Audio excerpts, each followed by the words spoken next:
This is TLV1.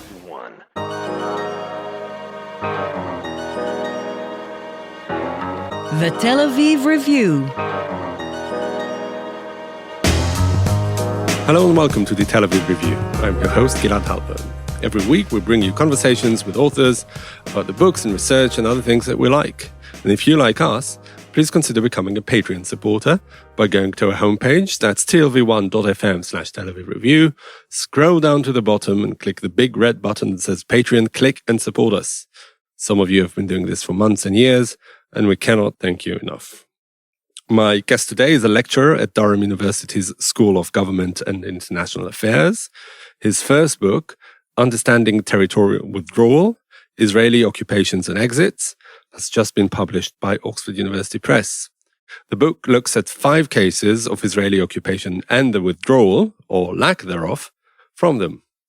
Dr. Rob Geist Pinfold, hello and welcome to the Tel Aviv Review. Hi Gilad, wonderful to be here. So, your definition of withdrawal is a pretty complex one because, for the layperson, it would be the opposite of occupation, but there's more to it. Yeah, absolutely. And that's not just in terms of my own perspective, but also talking in terms of international law, for example. So something that always, I guess, sort of irks a lot of Israeli audiences or policymakers is this claim, for example, that the Gaza Strip is still occupied. And Israel uses that to say, look at this, this shows anti-Israel bias, for example, in international organizations, because we withdrew from the Gaza Strip. We got rid of all of our settlers. We got rid of all the military bases. We obviously don't control what goes on in the territory anymore. Hamas fires rockets at us. But you have to say, look, from a legal perspective, it's not as simple and straightforward as that. It's not just a sort of in and out. You also have to look at the dynamics of control. When you look at a territory like the Gaza Strip, yes, the Israeli government isn't responsible for the day-to-day affairs of the Palestinian people who live in the Gaza Strip, but Israel controls access to the Gaza Strip. It controls how far fishermen can leave the territory to fish, for example. It controls entry by land from almost all the land entry points. And of course, it has a complete monopoly over the Gaza Strip's airspace. So, when this idea that just Israel leaves a territory, gets rid of its troops, gets rid of soldiers, therefore occupation over, Israel is no longer responsible for the welfare and affairs of the people within that territory. It's unfortunately, there's too many shades of grey here. We can't look at international politics and dilemmas over occupation and exit in such black and white terms. So it's actually interesting that not always is the physical presence that important when it comes to the occupation, and therefore withdrawal is also, something that can be downplayed. Yeah, and it's always more complicated than it first appears. Look at the narrative that you hear, again, going back to Gaza. You hear Israelis say, we left Gaza in 2005, we got rockets. And you say, well, first of all, there's that question of, did Israel leave? Is it actually still an occupier or not? But also, you have to look at where Israel left in 2005 in the Gaza Strip. We often forget that Israel had left most of the Gaza Strip, around 80% of it, possibly even somewhat more, as part of the Oslo Accords in the early 90s. So when Israelis say we left Gaza in 2005, it's actually the case of Israel left about the 18 to 19% of the territory it still controlled, where all the settlements were, where the military bases were, for example. These are not Palestinian populated areas. This is not Gaza City or Khan Yunis. So they're sort of making this straightforward link saying we left the territory, Hamas took over these areas. I would say, look, Israel left those areas decades, nearly 10 years before the withdrawal in 2005. Hamas was already operating in those areas. So you have to look at who is propagating these narratives of we left Gaza, we got rockets, and also, why would they might want to propagate that narrative. And then that brings you to the heart of government today and people who are looking to prevent a withdrawal from the West Bank by any means necessary. Also, before we go there, there's an interesting distinction that you made now, but also you make in the book between unilateral withdrawal and bilateral withdrawal, or withdrawal that is not unilateral. And sometimes, again, for us lay people, when we think about withdrawal, it's normally associated with unilateral withdrawal. What would you say is really the main distinction between the two in analytical terms? Well, I'd say the main distinction is that unilateral withdrawal doesn't really exist, and it's never really existed. And again, that's kind of an Israeli popular myth pertinent to the withdrawals from Gaza and the withdrawal, of course, from Lebanon in 2000. There's this kind of narrative put about also by supporters of those withdrawals of, Israel shouldn't wait for our rivals. We shouldn't be stuck in this mud. It's the Zionist ethos of taking our own fate into our own hands and just leaving without any negotiations. But then actually in the end that played into the hands of people trying to stop any future withdrawals, because you have people like Netanyahu who said a few years ago, we abandoned land for peace when we left Gaza. We gave up territory in return for nothing because it was a unilateral withdrawal. But if you actually scratch the surface, just looking at Gaza again, yes, Israel didn't negotiate with the Palestinian Authority in great depth, but they did negotiate with the Americans. And it was those negotiations with the Americans that determined exactly which territory Israel would withdraw from, by the way. Israel went to the Americans with various options for leaving parts of the West Bank or a large proportion of the West Bank or just a few settlements in the West Bank. So it was those negotiations with the Americans that determined the physical contours of the withdrawal, but also the political concessions Israel would get from the Bush administration in exchange for that withdrawal. So if you look at that withdrawal, yes, it's called unilateral because there was no negotiations, no deal with the Palestinians, but actually it's much more conventional than you would often think, because Israel basically just swapped its bargaining partner from the local actors to a third party, in that case, the United States, and in the case of Lebanon, the United Nations. Mm-hmm. So what is really the incentive to negotiate with the Palestinians if you can do whatever you want? And like you said, trading your bargaining with a different actor, someone who's more conducive to your own interests, like the United States. Well, this was exactly the logic of the withdrawal. And again, it touches on myths of that withdrawal pertinent to today. You get Israeli policymakers saying, we turned Gaza over to the Palestinians. It was an amazing gesture. We wanted them to build the Singapore of the Middle East, and they didn't, and they let everyone down, and this is why we can't leave territory. But if you actually talk to the people who were behind the withdrawal and look at what they said at the time, people like Dov Weisglass, Sharon's most trusted advisor, who even publicly said, and you don't dig into an archive to find this, it's there in Haaretz, where he said, the withdrawal is like formaldehyde, because it basically freezes the peace process. It basically means that we kill it by leaving a bit of territory. And this is kind of one of the conclusions, the generalizations that I got from my book, that every time Israel left a contested territory, it used that withdrawal to entrench itself in another contested territory. So we like to think of withdrawal as a good thing, as conflict resolution, but actually I'd argue it's part of a broader strategy of territorial control by kind of by mitigating pressure to withdraw by giving up territory we care about less, i.e. 19% of the Gaza Strip, to keep more of the West Bank. And this was what the Israelis wanted to do. This is why they sat down with the Americans, because the Sharon administration wanted to determine Israel's future borders without ever negotiating with the Palestinians, which is something that many Israelis don't know. The Israeli government under Sharon actually offered to withdraw from around 70% of the West Bank in negotiations with the Americans. And the Americans said, no, we can't let you do that because, obviously we want to withdraw, but we want you to withdraw in the framework of a negotiated agreement with the Palestinians. And the entire strategic logic of this withdrawal was to do the exact opposite of that, to leave some territory in order to freeze the status quo for as long as possible. And unfortunately, that's why the Gaza withdrawal was so successful and not the failure which we often imagine it in the Israeli, which is often seen as in the Israeli political narrative and discourse today. You mean success for Israeli interests? It was absolutely successful for Israel's interests. Israel gave up a very small piece of territory it was not attached to, that had very little symbolic or religious value.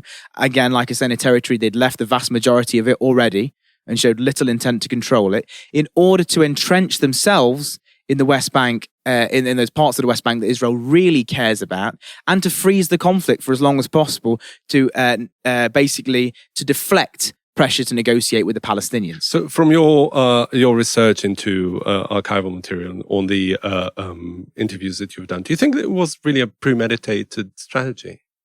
Absolutely. And you just, again, this is all hiding in plain sight. I'd love to tell you that I went to one archive and I had kind of a gotcha moment that really revealed this. But what really astounds me is this is not, in some file labeled top secret in Mar-a-Lago in the bathroom. This is something that is out there and you can read it from sources, reading Haaretz, for example, or even just listening to what these people had to say in their speeches. One of the people who really inspired the Gaza withdrawal, the guy who's been pushing it for years, was actually an academic, Arnon Sofil. And if you look at what he wrote about leaving Gaza, he said, we should leave Gaza, but let's not be under any illusions. The day after we leave, it will basically fall into a feckless Palestinian leadership. We'll have rockets and artillery fired at us from day one. And again, this is not like it's a scenario that Israel didn't anticipate. It's right there. You can see it in writing. It's just that, unfortunately, there is this anti-withdrawal narrative that's taken over of, we tried to give the Palestinians everything. So we gave them all of Gaza, and look how they repaid us. And that's why we can't leave the West Bank today. Well, but it is, I wouldn't say it's cynical, but it really serves a purpose, that kind of narrative. It's not like, it came out of nowhere. It absolutely serves the purpose, and it's been and it's served that purpose very well because everyone's bought it. You look at rockets, you say there's this narrative, we left Gaza, we got rockets. Actually, rockets were being fired towards Israel from the Gaza Strip when Israel was in the Gaza Strip, when Israel controlled that 19% of territory. So it was the rockets that really made the occupation look so superannuated and strategically ineffective, because the idea was to create this buffer zone, right? To basically create some sort of territorial depth away from, to keep the fighting away from Israel. But if Israelis were dying in the Gaza Strip and rockets were being fired over the heads of those soldiers and settlers into Israel itself, it really showed that the occupation was not fit for purpose anymore. And the shift to rockets, people say, the Palestinians use rockets now, they're much more effective than they were previously. But actually, we have to understand that rockets for Palestinians are a weapon of weakness, not of strength. It's only that they shifted to rockets simply because there's no targets for them, no Israelis for them to attack so freely and easily in the Gaza Strip anymore. So again, it shows you that the withdrawal was actually effective. Yeah, one of the interesting things about discussing all these cases together is the interconnectivity between them, or perhaps like the chronological consecutiveness of them, one leading into the other, and also for all sorts of political reasons and also military and historical considerations. And if we've talked about the withdrawal from Gaza at length, but if we compare it to the withdrawal from southern Lebanon just a few years before, I mean, how do you analyze the emanation of one from the other? Because when they were planning the withdrawal from Gaza, clearly the withdrawal from Lebanon was very clear on the mind. Yeah, it was all part of there's so many factors at play. I mean, one of them, for example, is a more, system level shift called the revolution in military affairs. This sort of shift in Western militaries in particular away from kind of urban warfare and towards using long-range ordnance and surveillance tools because of technological advantages, for example. So that was, I guess, a common logic in the occupations and the withdrawals from southern Lebanon and Gaza. This idea of, okay, well, maybe we don't actually need to be physically there, exposing ourselves to international criticism, exposing ourselves to enemy violence, exposing ourselves to domestic pressure. Maybe it's better if we withdraw to the border. We can use things like long-range aircraft, drones, sensors to police the border and project our deterrence, which was, I guess, something that Dan Halutz took on board, which led to all these sort of questions raised after the 2006 Lebanon war. To what extent can you actually project your deterrence just by using long-range air power and munitions, for example? So that was definitely something that was a commonality, Also in terms of enemy developments, because, as I mentioned before, the rockets. So a lot of people think the rockets started after Israel left those territories, but actually the rockets were being fired beforehand, which made those occupations look outdated. If the entire point was to push the fighting away, they weren't doing their job if the fighting was still happening within the security zone, within Gaza, whilst northern Israel and southern Israel were being hit by rockets and long-range ordnance from the Palestinians and from Lebanese Hezbollah, for example. So that was a clear correlation, a shared strategic logic influencing those withdrawals. There was also this factor, this consideration of, yes, Israel doesn't have to negotiate with the local actors. So I talked a little bit about the Americans and how they negotiated over the Gaza withdrawal, but there's also something that's forgotten even more so is the role of the UN in Israel's withdrawal from Lebanon. Now, this is actually a really fascinating case because basically Ehud Barak really pioneered this, and his whole strategic logic was changing the equation. Because previously Israel has said, we don't really want to be in southern Lebanon, but we have to stay there because the Syrians are the ones calling the shots, so we need to get a deal with the Syrians first. The issue was that required Israel to withdraw from some or all of the Golan Heights. And that's why Israel stayed in the security zone in southern Lebanon for so long against its wishes, when the occupation wasn't actually, was basically devoid of strategic or operational logic. And then Barak decided, you know what?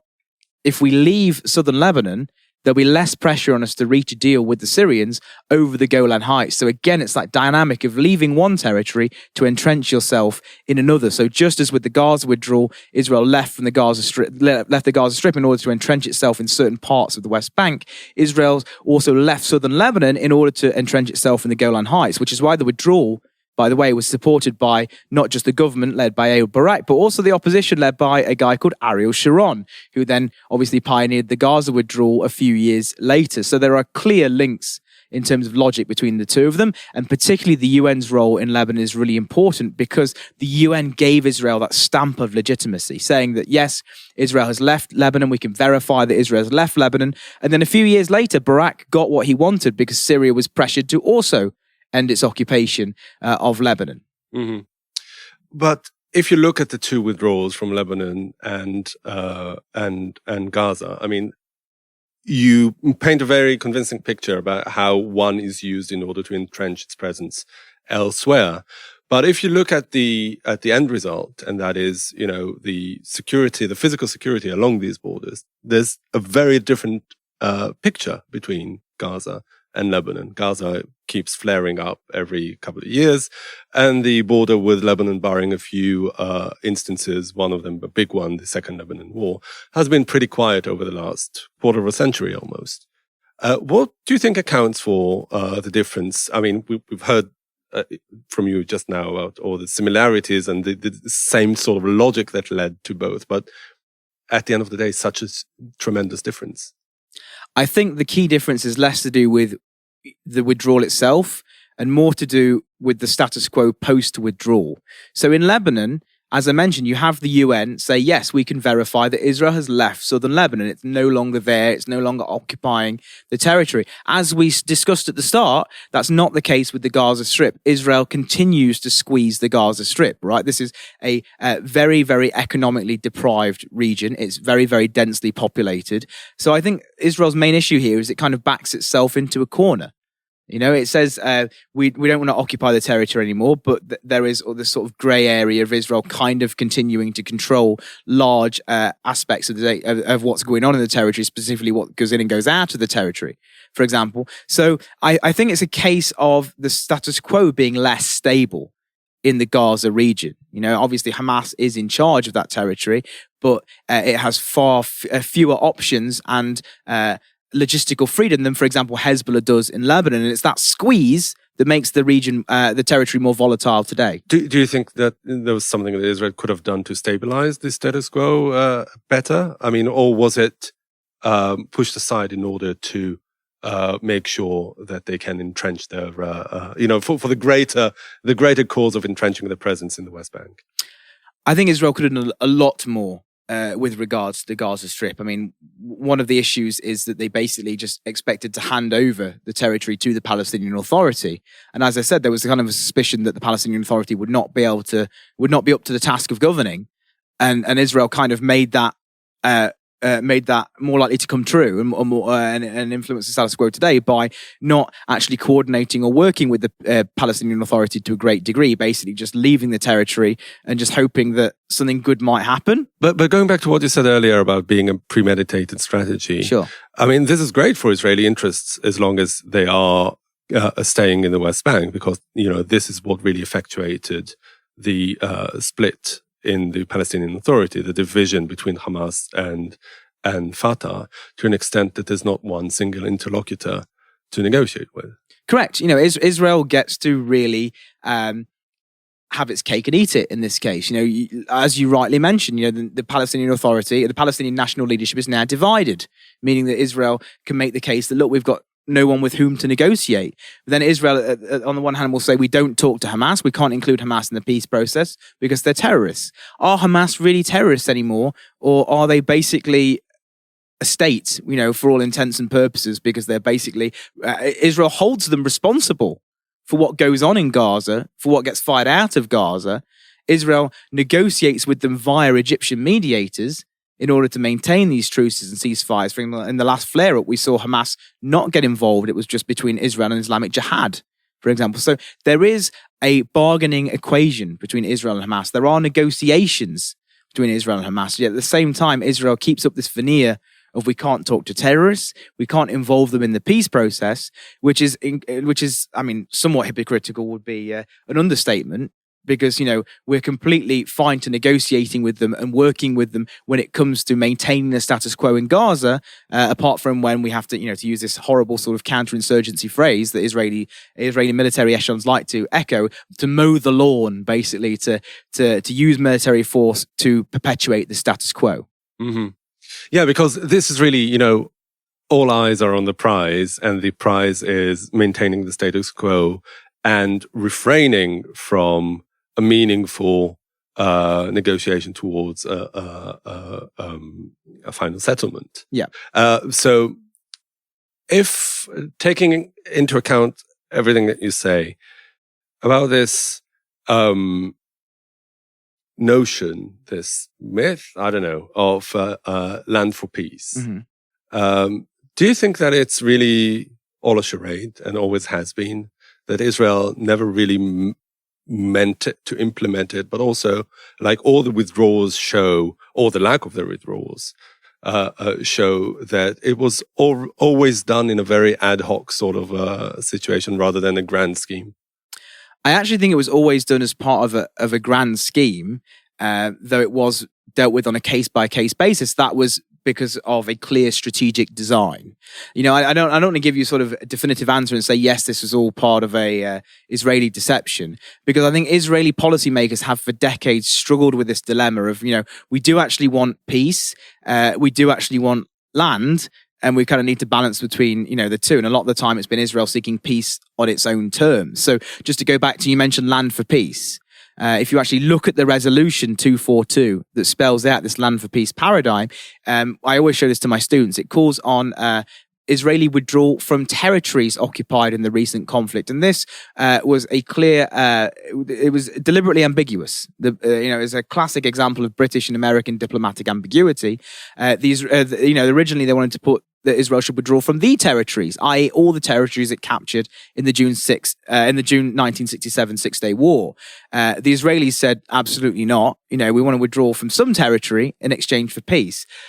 So that's why it was deliberately ambiguous. And that's been used by Israeli administrations. For example, Begin, when Israel left the Sinai, Israel used that withdrawal to entrench itself elsewhere in the West Bank, but also by annexing the Golan Heights in 1981. And the Americans were furious, the Egyptians were furious, and they said to Begin, what are you doing? We've just implemented land for peace. Why are you stopping it from being implemented elsewhere? And he said, look, that resolution says Israel should withdraw from territories. We've withdrawn from territories. We've given up the Sinai Peninsula. Therefore, we've fulfilled all of our responsibilities by 242, which is now, a done deal. Basically, there's no need to go back to that resolution. And that, I guess, that shows you the sort of this tension in Israel between territory and peace, but also this clear design of Israel giving up territory in order to entrench itself in contested territory elsewhere. Yeah, it is interesting when you look at the at these withdrawals, especially the one from Sinai and from Gaza, that were both carried out by right-wing, hardline right-wing governments, Begin and Sharon, but in order again to entrench Israel's presence in other territories. So in a way, it is sort of paradoxical that the only way that Israel has been able to entrench its presence elsewhere was by withdrawing from other territories. Well, I mean, it does entrench its presence. You look at what's going on at the moment in the West Bank. Israel's not withdrawing from anywhere anytime soon, but there's a clear push to entrench its settlement presence in the West Bank. No, but it's still emanating from the withdrawal from Gaza, like you said earlier, Absolutely. Right? They're playing on that. I mean, you have to think of what was going on at the time, right? This was when the Arab Peace Initiative was being talked about, when this was a real game changer. It was basically a Saudi-driven initiative, but the Saudis managed to get every Muslim majority state in the world, including, by the way, Iran, to say we will agree to peaceful relations with Israel and an end to conflict if Israel leaves all the territories it occupied in 1967, i.e. including the Gaza Strip, the Golan Heights, and the West Bank. There was also something called the Geneva Accord or the Geneva Initiative, which was a plan by sort of former Israeli centre-left politicians and security personnel and Palestinian counterparts to kind of have like a blueprint for a two-state solution. The Sharon administration hated both of these plans. Sharon was personally terrified by both of these plans and the public support they were generating because they called for Israeli withdrawal from all or most of the West Bank. So that was a key determining factor in the decision to leave Gaza, and something we often forget about, that Sharon was under so much pressure to leave more territory. And like I say, in the end, he was actually willing to leave 70% of the West Bank. We often forget about this. But the logic of leaving 70% of the West Bank was to entrench Israel's presence in that 30% of the West Bank that the Sharon administration, many other Israelis, including on the centre-left, see as particularly valuable. Yeah.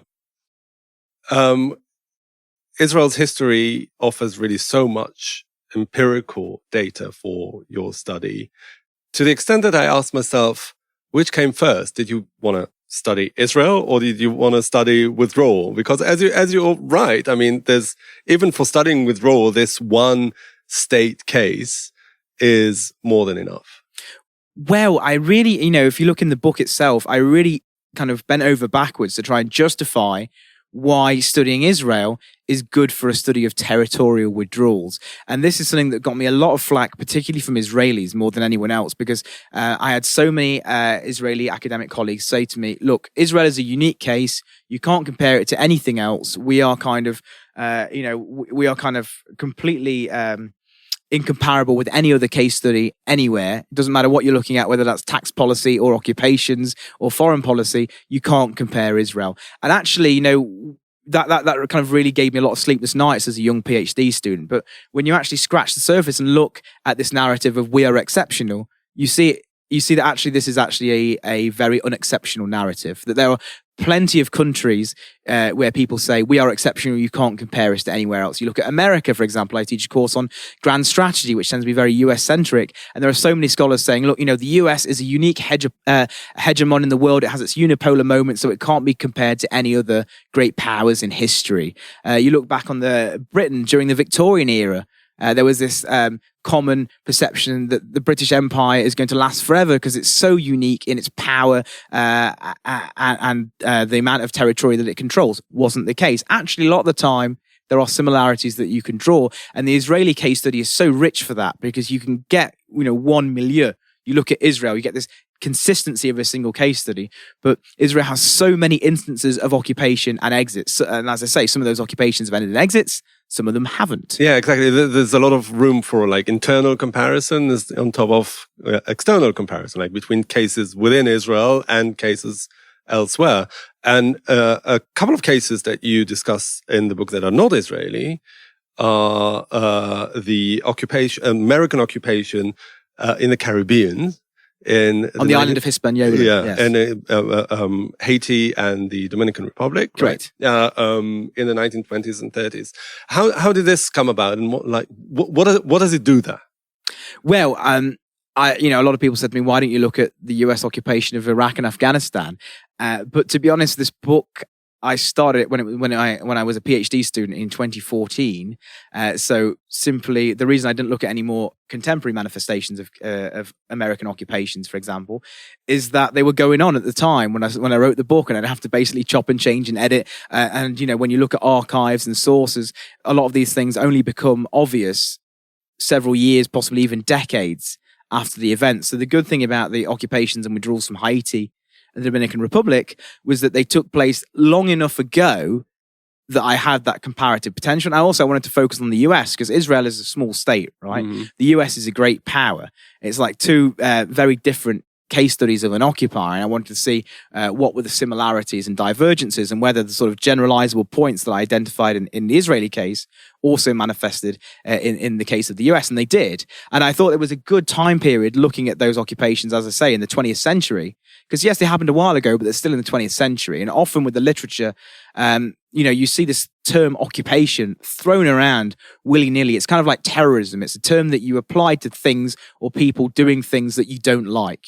They're an occupier because they're doing something that I don't like. And actually, there is a way to define and understand occupation. But I saw books that talked about, the Roman occupation of Gaul, quote unquote occupation, and tried to apply those lessons to what the US was doing in Afghanistan today. And I just thought, this doesn't make any sense. They were talking about the British occupation of Ireland when Ireland was actually annexed by the British. So I chose contemporary or more recent cases in order to have that conceptual clarity of an understanding of occupation, how we see it today, rather than, as I say, I think Julius Caesar might have had a different take on occupation. And was there a very similar logic to these two American occupations?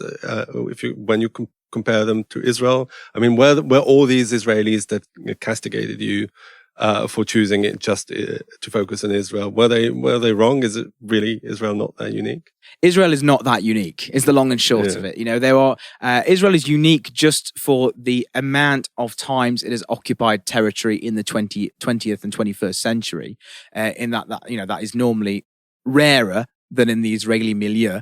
But the dilemmas, the decision-making processes, the inputs in that decision-making process was very, very I couldn't believe how similar it was, and I came up with these generalizable points, for example, of saying that the discussion about withdrawal tends to happen when there's unprecedented enemy violence. The occupier then responds with violence, and if the occupier's violence doesn't manage to actually work and cause a return to the status quo, that's when the domestic arena within the occupier starts talking about withdrawal. That's when international pressure starts to build against the occupier not just because of the violence that's going on, but also their own response to that violence. And that's when discussions about withdrawal start taking place. And it was exactly the same in these cases. And the reason why I chose the Dominican Republic and Haiti, because they're two neighboring countries, was once more, the US left the Dominican Republic earlier in the 20s, and it used the fact that it had left that occupation. It sent most of its troops to Haiti, and entrenched itself in Haiti. So again, this is not something that, is just happening in Israel because Israelis are exceptionally greedy for territory or what have you. This is just how occupiers behave. All right. Rob Geist Pinfold, thank you very much for this. Thank you so much, Gilad. And many thanks to Itai Shelem, the manager of TLV1 Studios. And now we've got a request because most of you listen to us on the Apple Podcasts app, and would like to ask you to please consider writing us a review. You too can support us by going to our website and subscribing onto our Patreon campaign. Check out our archive. It has probably close to 1,000 interviews by now. Like us on Facebook, like us on Twitter, and most important, join us again next week for another edition of the Tel Aviv Review. And until then, goodbye.